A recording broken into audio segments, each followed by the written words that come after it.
रहमानिर्रहीम।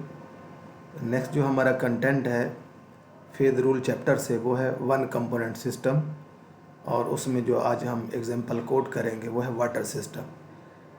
In previous lecture we have study about the one component system. हमने देखा था कि वन कंपोनेंट सिस्टम क्या है और उसमें कितनी फेजेज एग्जिस्ट कर सकती हैं, और हमने देखा था उसमें एक फेज़ जो है ना हमने सॉलिड देखी थी और एक जो है लिक्विड फेज़ को स्टडी किया था, और जो थर्ड वन फेज़ थी वो थी gas phase.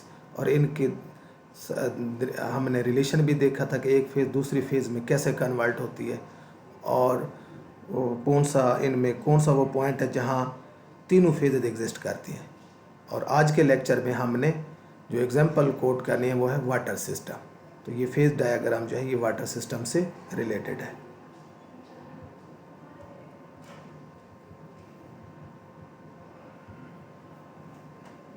Ji, water system under normal condition the system water is a three phase one component system. Normal condition में हम अगर स्टडी करें तो water this is the one component system and it can exist in three phases. The three phases involved are liquid water एक phase है और दूसरी ice है, और जो तीसरी फेज है वह है water vapour. All these phases can be represented by one chemical entity H2O, hence one component of the system। Her phase में आपको H2O एज अ कंपोनेंट मिलेगा। यानी आइस लें तो आइस का भी केमिकल फार्मूला H2O है, लिक्विड वाटर लें उसका भी जो फार्मूला है वो H2O है, और वाटर वेपर्स को भी अगर हम स्टडी करें तो उसका भी फार्मूला H2O है। It mean this is the one component system. The number of phases which can exist in equilibrium any time depend on the condition of temperature and pressure. कौन कौन सी फेजेस होंगी? क्या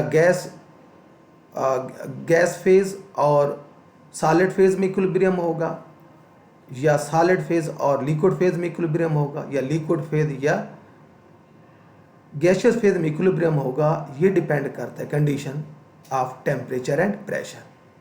the phase diagram, या हम जिसको हम PT graph भी बोलते हैं, of the system water ice vapour is shown in figure. और इस फिगर में हम देखेंगे और इनको फिर हमने एक्सप्लेन भी करना है। तो this is a phase diagram of one component system that is the water system. तो इसमें मुख्तलिफ हमें कर्व मिल रही हैं। यहाँ देखिए curve O A O B और ओ सी, ओ ए ओ बी एंड ओ सी। अब हर कर्व जो है दो फेजेस के दरमियान एक इक्विलिब्रियम भी शो करते हैं। For example O A curve जो है this is showing equilibrium between water, liquid water and vapour, water vapour के दरमियान। और इसी तरह ओ सी कर्व जो है ये इक्विलिब्रियम शो कर रही है वाटर और आइस के दरमियान, लिक्विड वाटर और ice. In the same way O B curve is showing equilibrium between ice solid and water vapour. और इनको मज़ीद हम डिटेल इसमें देखेंगे। और ये पॉइंट वो है ओ जो सेंट्रल पॉइंट है, this is a triple point where three phases can exist.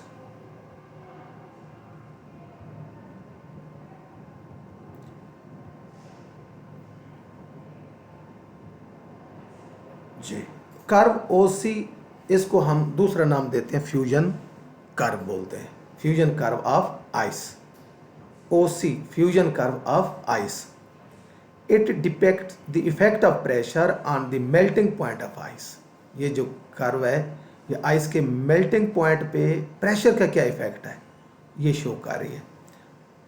Here ice and water coexist in equilibrium। ये जो OC कर्व है ये इक्विलिब्रियम शो कर रही है किसके दरमियान? वाटर, लिक्विड वाटर और आइस के दरमियान। The fact that OC slopes to the left indicate that melting point of ice decreases with increase of pressure. अगर इस OC लाइन को कर्व को आप गौर से देखें तो ये स्ट्रेट अपवर्ड नहीं है, इस तरह नहीं है स्ट्रेट अपवर्ड, बल्कि ये it is moving toward left side, ये वाई एक्सिस के करीब जा रही है। तो इट मीन इसका जो है आइस का जो मेल्टिंग पॉइंट है वो डिक्रीज हो रहा है एज वी इंक्रीज प्रेशर। जैसे जैसे प्रेशर इंक्रीज करते हैं तो ये कर्व मूव करते हैं toward the left, it mean its temperature is decreasing. ये टेम्परेचर इस पॉइंट को ले लें, टेम्परेचर इसका यहाँ होगा, और अगर इस पॉइंट को ले लें तो इसका टेम्परेचर और मज़ीद डाउन हो जाएगा।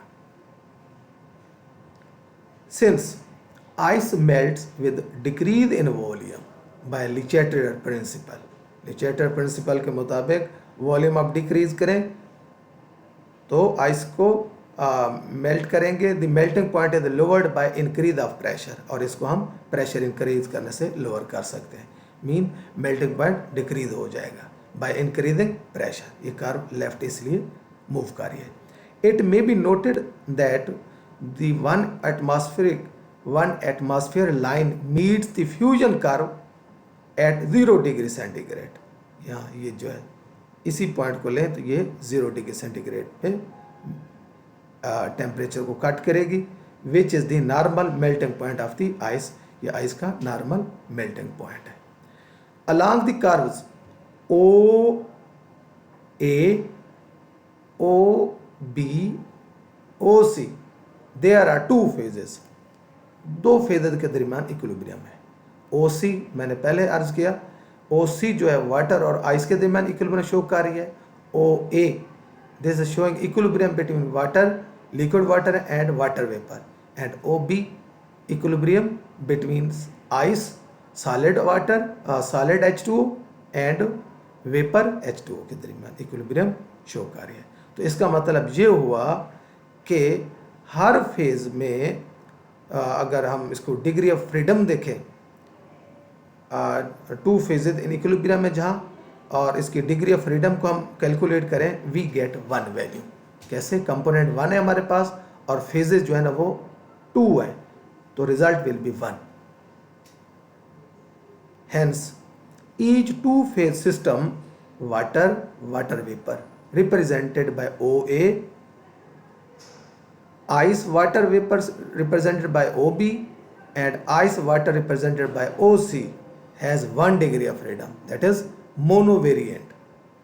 ये क्या है जी? हर जो लाइन है, कर्व है, this is showing equilibrium between 2 phases, and so this is the one monovariant. It means its degree of freedom is 1. Next, the triple point. Triple point, the curve OA, OB and OC meet at triple point O, where all the 3 phases, liquid water, ice and vapor, they are 3 in equilibrium. इस point पे, triple point पे, where all the phases, 3 phases are in equilibrium. This occur at 0.0076 degree centigrade and vapor pressure 4.58 mmHg. यानी कि ये जो है triple point पे point जो है वाटर का 0.0076 डिग्री सेंटीग्रेड टेम्परेचर है और ये प्रेशर होगा। हाँ, ट्रिपल पॉइंट जो है ना, इनकी वैल्यू और भी पॉसिबल है, तो वो फिर वहाँ उसका टेम्परेचर भी और होगा और प्रेशर भी और होगा। यहाँ अगर इस ग्राफ को देखें तो यहाँ जो है टेम्परेचर 0.0078 डिग्री सेंटीग्रेड और इस ट्रिपल पॉइंट पे जो प्रेशर है वह 4.68 mmHg, ये है mmHg होगा ये। तो it mean different triple point are possible since there are 3 phases and 1 component. Triple point को हम फोकस कर रहे हैं, यहाँ कितनी फेजेज हैं? 3 फेजेज हैं, और कंपोनेंट कितने हैं? 1 है, H2O. So F is equal to 0. Degree of freedom is 0. There is no variable. The system at triple point is non-variant. Thus, if either our temperature is changed the three phases would not exist and one of the phases would disappear. तो अब यहाँ degree of freedom है ही नहीं, तो आप बेशक temperature change करें या प्रेशर चेंज करें, तो जैसे ही आप स्लाइट टेम्परेचर चेंज करें, प्रेशर चेंज करें, तो ये इक्विलिब्रियम डिस्टर्ब हो जाएगा। और हम जानते हैं डिग्री ऑफ फ्रीडम भी वो है कि अगर आप पैरामीटर चेंज करें और इक्विलिब्रियम डिस्टर्ब ना हो। तो यहाँ ओ पॉइंट पे तीनों फेज इक्विलिब्रियम में, अब आप थोड़ा सा टेम्परेचर अगर चेंज कर दें तो क्या होगा, एक जो है फेज वो गायब हो जाएगी, फिर तीन फेजेज नहीं रहेंगी, फिर टू फेजेज के दरमियान इक्विलिब्रियम डेवलप होगा। सो F इज इक्वल टू 0। तो जैसे ही आप प्रेशर चेंज करें या टेम्परेचर करें तो तीनों में से एक फेज जो है ना वो डिसअपियर हो जाएगी। नेक्स्ट है एरिया। एरिया AOC, AOB और BOC, ये हमने पहले भी स्टडी किया था, ये सिंगल फेज को शो कर है।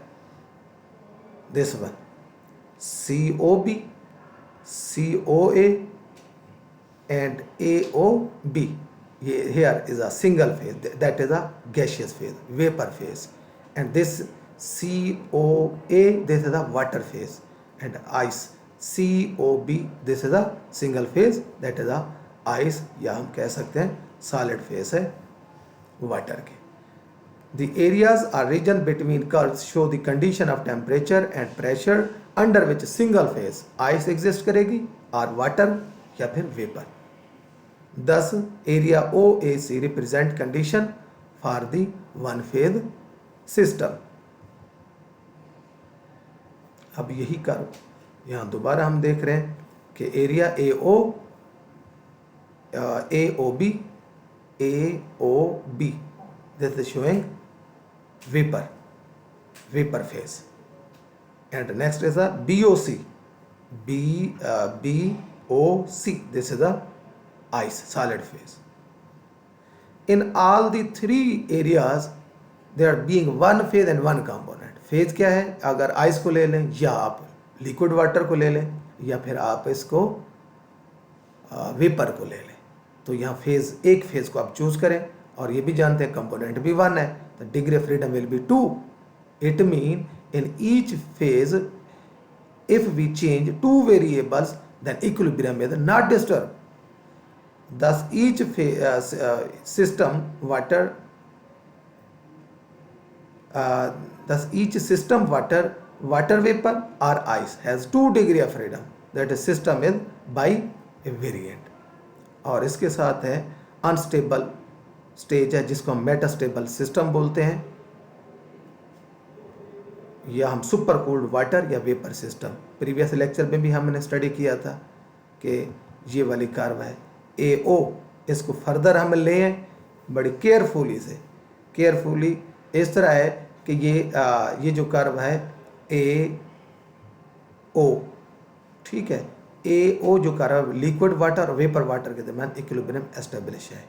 अगर इसको आप केयरफुली मज़ीद आप कूल डाउन करें तो टेम्परेचर भी डाउन हो जाए, प्रेशर भी, और इस तरह जो हमें जो टेम्परेचर लिक्विड जो है वो मिलेगा वो होगा सुपर कूल्ड लिक्विड, ये सॉलिड में कन्वर्ट ना हो, और इसमें थोड़ी सी लापरवाही भी इस सुपर कूल्ड लिक्विड को डिस्टर्ब कर सकती, मीन दिस इज अनस्टेबल, और ये फिर आइस में कन्वर्ट हो जाएगा। इसको हम मेटास्टेबल का नाम देते हैं। The vapour pressure curve of water AO can be continued past the triple point as shown by the dashed line OA prime, जिसको OA प्राइम से शो करते हैं। That is water can be supercooled by carefully eliminating solid particles.